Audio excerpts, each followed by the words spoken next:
Welcome to Legal Connect, the space where we discuss legal issues, talk about, analyze legal matters. Today, we are going to be looking at an aspect of the Police Act 2020. This topic has been prompted following the recent attempt assassination of Apostle Johnson Suleiman. I know this story has been trending on social media and on the mainstream media. However, I'm not going to be looking at the person of Apostle Johnson Suleiman. Rather, I'm going to be looking at an aspect that has to do with the Police Act 2020. Before we go into the discussion, the analysis, I want you to listen to what Apostle Johnson Suleiman had to say following the attempted assassination. And also, I will encourage you to please subscribe to this channel so that you can get updates, and also for you to provide comments. And also, you've got the email address on your screen. Send us queries, send us your opinion, your comments, your opinion that might be different from what I have stated on this space. However, just let's recap on what Apostle Johnson Suleiman had to say following the attempted assassination. Sit back and I will catch up with you afterwards. Happening that I've been quiet about. Even if you are the most careless person on earth, you will not give yourself to so much scandals. There are things people don't know, even though one or two people along the line took advantage of that to just come out and say one or two things. But the reason I'm coming out to speak now is because they've done all that and discovered that I'm still moving on. They decided to make attempts on my life. I just escaped an assassination attempt where 7 people were killed. My car was attacked, opened fire on my car, and kept spraying it with bullets. My wife and my kids were there. The escort car with some police, they killed the policeman, they killed the other people, the other escort car, the buses with us. 7 people. We are all moving in a convoy. We are killed. People who did this are expecting me to come out, mention their names, so they'll come out and deny. I won't do that. But the truth of the matter is this: you can't kill me. My life is in the hand of God. I'm a man of God. And those who are among those attacking me, you are building on what you don't understand. You may have joined into the fora because you want to chase clout, but you don't know where the fight started from. There are things you don't understand. You don't have an idea of the beginning of what happened 2017. The people who are behind it. You may come and you are doing your own thing, but it's beyond what you are thinking. I'm alive for those who have been calling and all that. I'm well. Family's fine. I feel bad for the lives that have been taken. We are mourning, but Jesus is Lord. And for all those who they killed, may they also rest in peace. And for the young men who opened fire and kept wasting people, I won't take your life. But the seed that you sow, you will reap it. I want Nigerians to know that a coordinated lie swallows an uncoordinated truth. With time. Welcome back. First of all, I would like to extend my condolences to the families of those 7 people, those 7 innocent people that were killed in that attack. The focus on today's episode is on the Nigerian police. As already reported, policemen or police officers were killed in that assassination attempt. Some media outlets report them to be 3. Others reported 4 policemen. However, listening and watching this matter trend on social media bets me to look into the basis on which the federal government of Nigeria, the IGP of the police force, on what basis are they sending these officers to become orderlies or even being escorts for private individuals and also government officers. I went to the Nigerian Constitution, the Constitution of the Federal Republic of Nigeria 1999, and at section 214, that is where the law created the Nigerian police. Section 214 of the Federal Republic of Nigerian Constitution 1999 as amended, subsection 1 states, there shall be a police force for Nigeria, which shall be known as the Nigerian Police Force, and subject to the provisions of this section, no other police force shall be established for the Federation or any part thereof. Subsection 2 provides, subject to the provisions of this Constitution, the Nigerian Police Force shall be organized and administered in accordance with such provision as may be prescribed by an act of the National Assembly. The members of the Nigerian Police shall have such powers and duties as may be conferred upon them by law. The National Assembly may make provisions for branches of the Nigerian police forces forming part of the armed forces of the Federation or for the protection of harbors, waterways, railways, and airfield. So basically, this section of the Federal Republic of Nigerian Constitution 1999 as amended created the Nigerian Police Force. So it doesn't give power to the Nigerian Police Force under this constitution, but it says that there shall be a police force for Nigeria.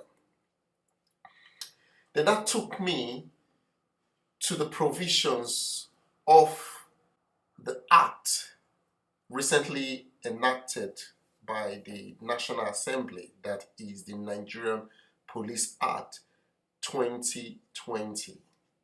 What are the main duties of the Nigerian Police Force?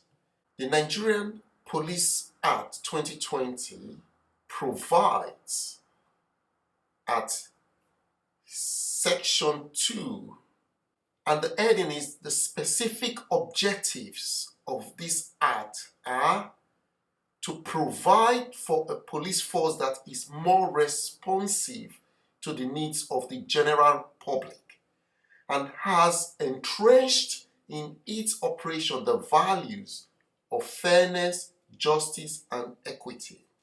Reposition the police force to uphold and safeguard the fundamental rights of every person in Nigeria in its operation. Bring out a positive change in the public perception of the police force by ensuring that its functions are performed in a manner sensitive to the needs and well-being of the general public. Empower the police force to effectively prevent crime without threatening the liberty and privacy of persons in Nigeria.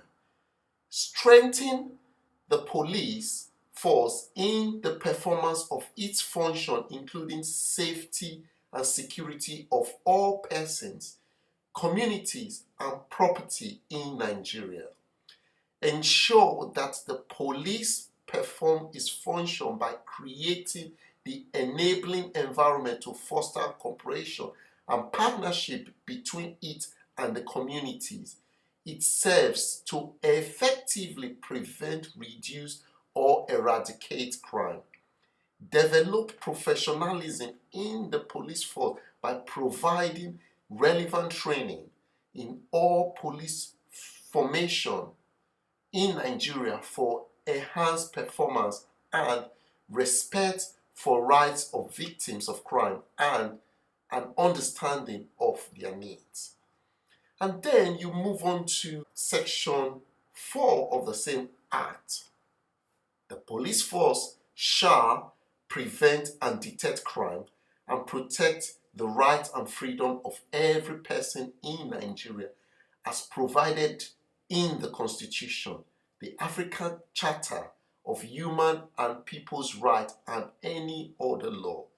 Maintain public safety, law and order, protect the lives and property of all persons in Nigeria, enforce all laws and regulations without any prejudice to the enabling act of other security agency, discharge such duties within and outside Nigeria as may be required of it under this act or any other law, collaborate with other agencies to take any necessary action and provide the required assistance or support to persons in distress, including victims of road accident, fire disaster, earthquakes, and floods.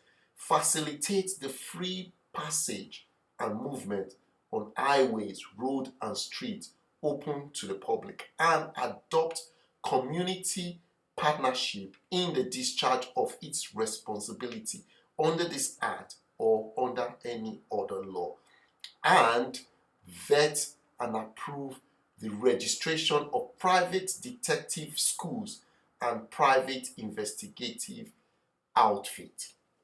So, section 2 and section 4 basically sums up the provisions of section 214 of the 1999 Constitution of the Federal Republic of Nigeria as amended. So, in considering the powers of the IGP, that is Inspector General of Police, in considering the power that he has, given the fact that he is a public servant, the power allocated to him to issue up police officers to private individual or even to government ministers, I was referred to Part 5 of the 2020 Act, and Part 5 covers the general administration. And then you go to from section 21 through to section 25. It does bear an interesting provisions.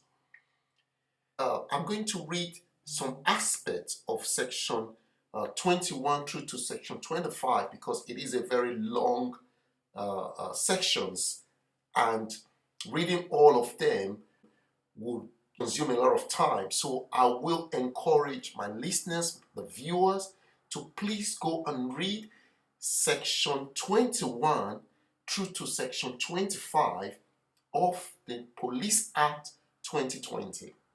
Section 21 provides any private organization or government department who desires to avail itself of the services of supernumerary police for the protection of property owned or controlled by it may make application to the Inspector General of Police.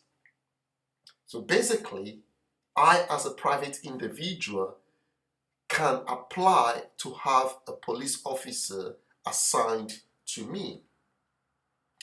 And then if you look further, you see that it even made provisions for ministers to basically have the services of a police officer, which under these sections is called a supernumerary police officer.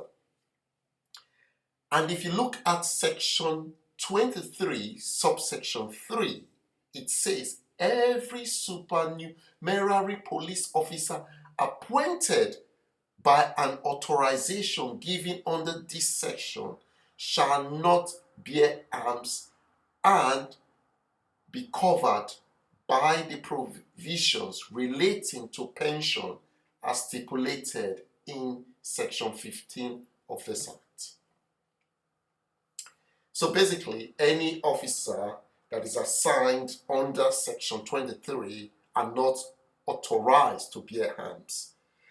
But my opinion, having read from Section 21 through to Section 25, is that these sections are contrary to the provisions of the Constitution of the Federal Republic of Nigeria 1999 as amended, because the functions of the police is to Nigeria, is to Nigerians. No private individual or ministers or commissioner should be able to have assigned to them police officers that are meant to be protecting the lives and property of the general public. And even these sections, sections 21 to 25, contravenes the provisions that I've read earlier on of section 2 and section 4 of the same act.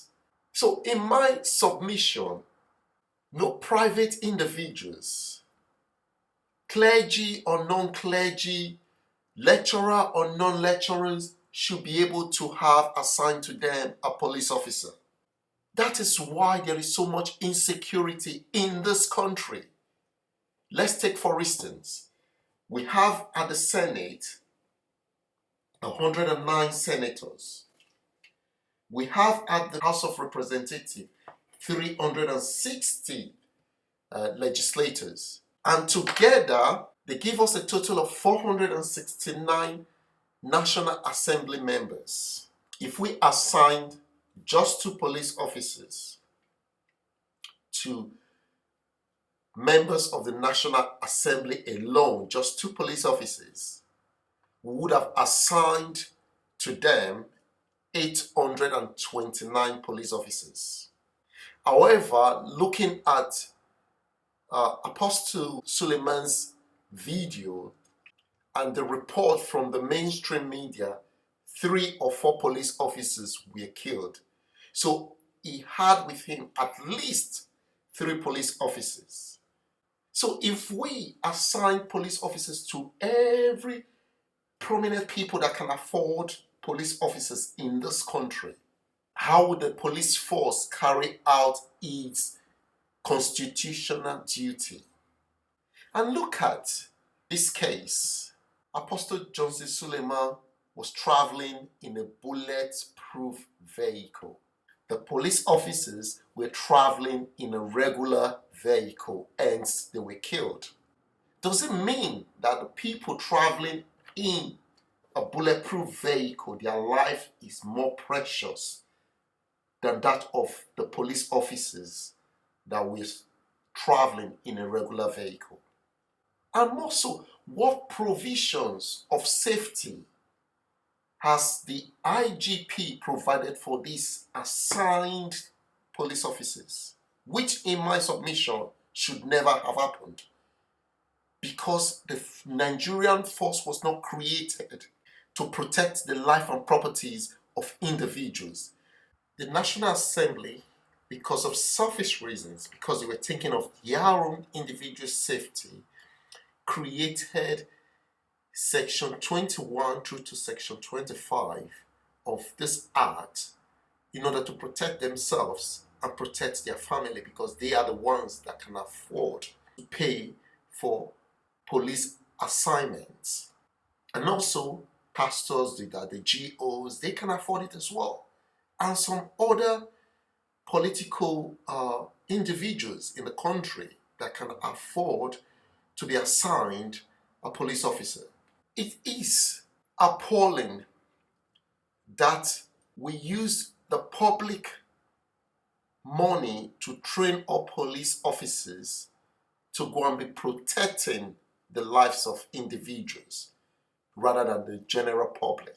When you've assigned all the police officers and you complain that there are insecurity in the country, the problem of Nigeria insecurity has just started, not until the issue of the Nigerian police force is properly addressed.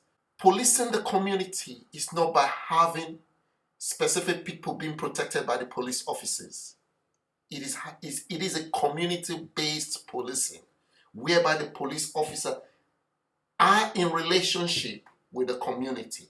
The community knows their police officers, and the police officers knows their community, and through their data are exchanged in order to protect lives and property.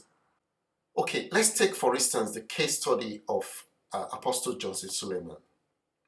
These innocent police officers that the IGP have sent to an untimely death, they don't know the affairs of Apostle Johnson Suleiman.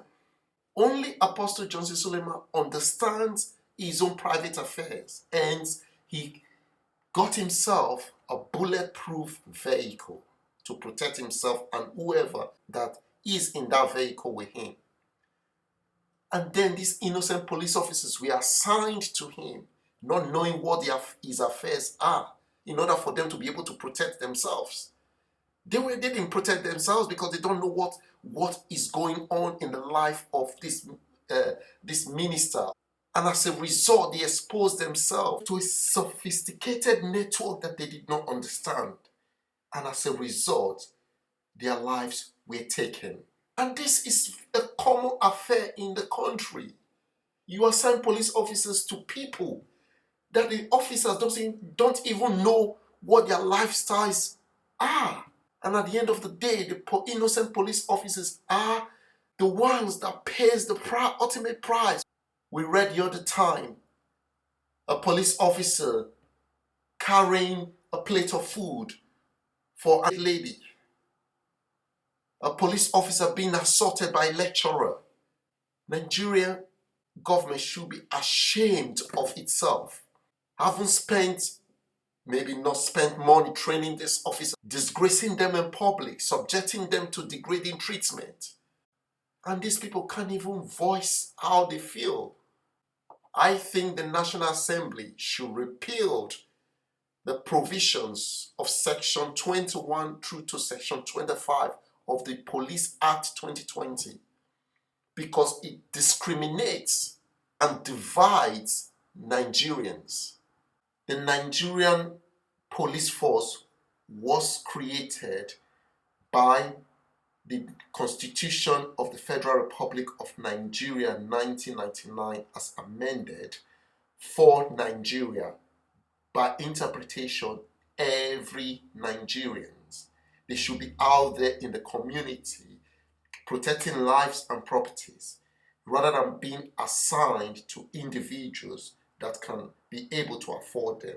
If any individual Nigerian wants protection, then they should be able to pay for private bodyguards. They should be able to pay for private security firms to protect them, rather than taking away the police officers that are not even enough to protect the general public.